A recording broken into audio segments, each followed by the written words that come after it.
Oke, kita bertemu kembali di materi penerapan turunan. Kali ini kita akan membahas tentang fungsi naik, fungsi turun, titik stasioner, dan nilai stasioner. Coba kita lihat ya, ada grafik di sini.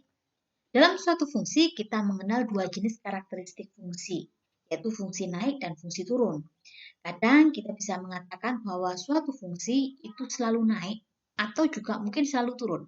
Sering juga kita menjumpai suatu fungsi yang naik pada selang tertentu, tetapi juga turun pada selang yang lain. Nah, hal-hal itulah yang akan kita diskusikan pada pembahasan kali ini. Jadi, setelah kita melakukan pembahasan hari ini, kita akan tahu bagaimanakah atau di manakah fungsi tersebut akan naik, di manakah fungsi tersebut akan turun, atau juga di mana titik yang dia tidak naik dan dia tidak turun.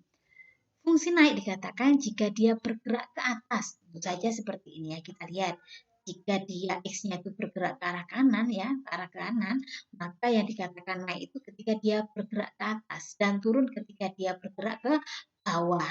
Seperti itu. Nah, kalau kita bisa lihat seperti ini dapat kita tentukan dari suatu fungsi dengan menentukan turunan pertamanya. Jadi kalau kita lihat di grafik ini, ketika turunan pertamanya itu positif atau lebih dari 0, maka dipastikan pada selang tersebut dia akan naik. Kalau turunannya ketika X dimasukkan ke dalam turunan hasilnya adalah negatif, maka daerah yang ada X itu dia pasti akan turun. Ya, seperti itu. Jadi, dia akan naik jika turunan pertamanya hasilnya positif. Ketika X dimasukkan ya, dimasukkan titik X-nya hasilnya positif, maka dia pasti naik. Kalau dimasukkan ke turunan pertamanya dia negatif, maka dia pasti turun. Kalau kita kenal istilah naik dan turun, berarti bagaimana kalau atau adakah kemungkinan dia tidak naik dan tidak turun? Berarti kalau ada lebih besar, ada kurang dari, maka bagaimana kalau dia sama dengan 0?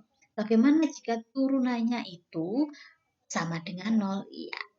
Kalau dia seperti itu bentuknya, jadi ketika X itu dimasukkan ke turunan, hasilnya ternyata 0, tidak positif, tidak negatif, tapi 0, maka fungsi tersebut tidak naik atau juga tidak turun. Kalau tidak naik, tidak turun berarti diam. Kalau diam berarti statis atau kita kenal dengan istilah stasioner. Nah, kita sudah bicara tentang fungsi naik, fungsi turun, dan titik stasioner.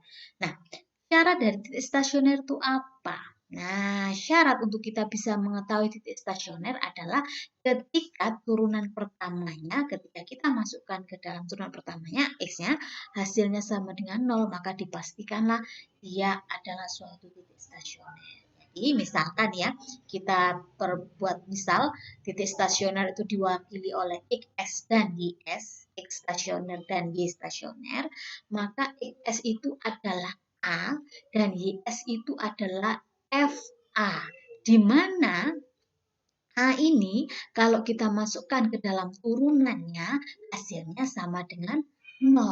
Artinya bagaimana?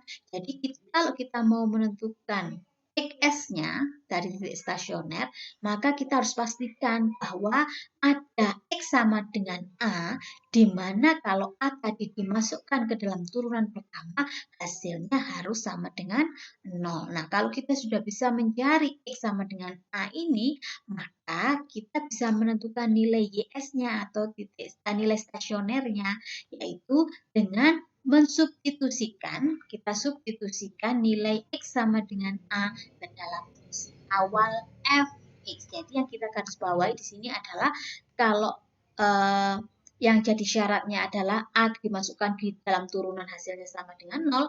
Kalau nilai stasioner A tadi dimasukkan ke fungsi awal seperti ini ya, dimasukkan ke sini.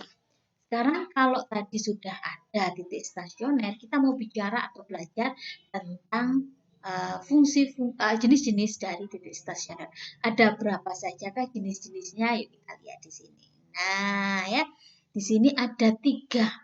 Dia bisa bernilai maksimal, bisa bernilai minimal, dan bisa merupakan titik belok. Kapankah dia merupakan nilai maksimum atau minimal? Ketika kita punya X ya, kemudian hasil dia adalah di sini positif negatif, artinya di sini adalah interval fungsi naik, di sini interval fungsi turun, maka kalau di sini naik, di sini turun, maka dia pasti dipastikan jenisnya adalah maksimal. Kalau di sini adalah XS atau pembuat nol tadi atau X stasioner tadi, kalau di sini adalah fungsi turun, kemudian di sini adalah fungsi naik, maka dipastikanlah jenis dari stasioner ini adalah nilainya minimum. Kemudian ketika belok bagaimana? Ketika misalkan nih kita punya XS-nya ya, kita punya titik stasionernya, di sebelah kirinya itu dia positif atau interval naik, kemudian di kanannya juga interval naik. Maka kalau dari naik berhenti di titik stasioner naik lagi, maka dikatakan belok. Begitu juga kalau dia turun berhenti, dia turun lagi, maka dikatakan stasioner tersebut adalah stasioner titik belok. Ya, dipelajari lagi, dipahami.